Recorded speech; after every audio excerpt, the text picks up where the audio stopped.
Cockroach পার্টির নেতৃত্বে NEET প্রশ্নপত্র ফাঁসের ঘটনাকে সামনে রেখে দিল্লির যন্তর মন্তরে যে আন্দোলন সংগঠিত হয়েছে, এই আন্দোলন থেকে একটা জিনিস স্পষ্ট হয়ে গেছে যে ভারতে যুবক যুবতীদের মধ্যে সরকার বিরোধী ক্ষোভ তৈরি হয়ে রয়েছে। একটা ব্যাপক অংশের যুবক যুবতীরা সরকারের বিরুদ্ধে তাদের ক্ষোভ উগরে দিচ্ছে।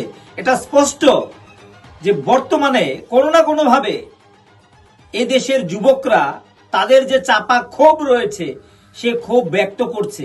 অনেকে প্রশ্ন করছেন যে যারা এখানে আন্দোলন করছে তারা কি নিট পরীক্ষা দিয়েছে, তাদের ফ্যামিলি পরিবারের কেউ কি পরীক্ষা দিয়েছে? যদি উত্তর হয় না, তাহলে তারা যন্তর মন্তরে গিয়ে সামিল হলেন দেশের বিভিন্ন প্রান্ত থেকে। তারা কারা?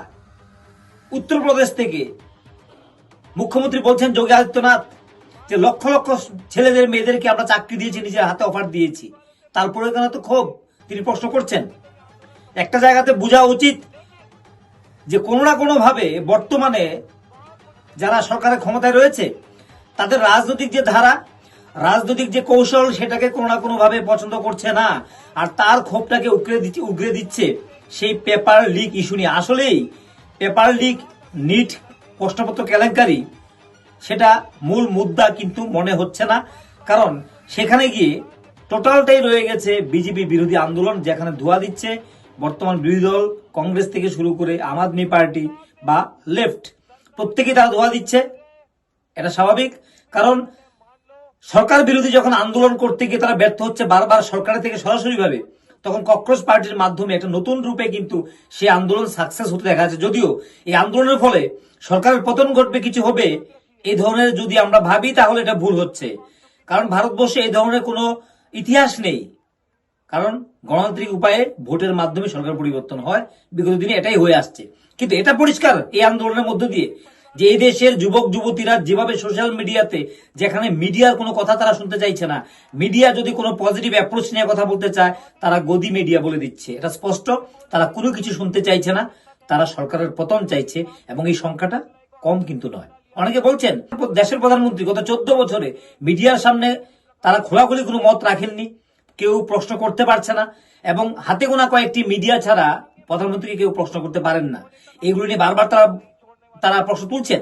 স্বাভাবিক কারণে এই আন্দোলনের মধ্য দিয়ে যা একটা পরিবেশ তৈরি হয়েছে, এখান থেকে সরকারকে বুঝতে হবে যে এদেশের যুবকরা রেগে আছে, তাদের জন্য কথা বলতে হবে, তাদের জন্য কাজ করতে হবে, শিক্ষা ব্যবস্থার পরিবর্তন করতে হবে, শিক্ষা ব্যবস্থার মধ্যে স্বচ্ছতা আনতে হবে, এবং যে পেপার লিক ইস্যুটি বিগত দিন থেকেও লিক হয়ে আসছে, এই কথা বলে বর্তমানে পার পাওয়া যাবে না। যাই হোক, এই আন্দোলনের মধ্য দিয়ে আবারও বলছি একটি বিষয় স্পষ্ট হয়ে গেছে, সরকারের বিরুদ্ধে প্রবল ক্ষোভ রয়েছে। আমরা গত কয়েকদিন আগেও 17 জুন সম্ভবত একটি প্রতিবেদন করেছি, আমরা স্ক্রিনে দিচ্ছি এখানে, এটা যেখানে আমরা বলেছিলাম যে গতানুগতিক ভাবে কোন বিরোধী দল সরকারকে, যারা ক্ষমতায় রয়েছে তাদেরকে সরাতে পারবে না। এমনই একটি আন্দোলন, যারা বিরোধী রয়েছে তাদের বাইরের অন্য একটি মাস গ্যাদারিং, মাস এজিটেশন এর মধ্যে দিয়ে কিন্তু সরকারের পরিবর্তন আগামী দিনে হবে। সেটা এখন হোক, 10 বছর পরে হোক, বা যখনই হোক। অর্থাৎ ট্রেডিশনাল যারা পার্টিগুলি রয়েছে, যেমন 2014 সালে আমরা বলেছিলাম বিজেপি দল কিন্তু কংগ্রেসকে সরাতে পারেনি, যেখানে আম আদমি এবং রামদেবের আন্দোলন যেটা ছিল অ্যান্টি করাপশনের বিরুদ্ধে যে আন্দোলনটা ছিল, সেই আন্দোলনের মধ্য দিয়ে কিন্তু বিজেপি সরকারে এসেছে, এবং কংগ্রেসও কিন্তু বর্তমানে চাইছে যে ককরোচ এবং যুবকদের যে ক্ষোভ রয়েছে, যে নিট প্রশ্নপত্র ফাঁস, বিভিন্ন ইস্যুগুলি যারা ধরে এগোতে চাইছে, কংগ্রেস কিন্তু ব্যর্থ হচ্ছে সেই আন্দোলনকে একটা বিরাট রূপ দিতে গিয়ে। আমরা কৃষক আন্দোলন দেখেছি, আমরা এনআরসি দেখেছি, কিন্তু বারবার কিন্তু সফল হতে পারছে না। কিন্তু চেষ্টা কিন্তু চলছে, এটা মনে রাখতে হবে, চেষ্টা চলছে। অতএব সরকারে টিকে থাকতে গেলে তাহলে কিন্তু যুবকদের জন্য ভালো কিছু পদক্ষেপ নিতে হবে, এটা কিন্তু স্পষ্ট হয়ে গেছে।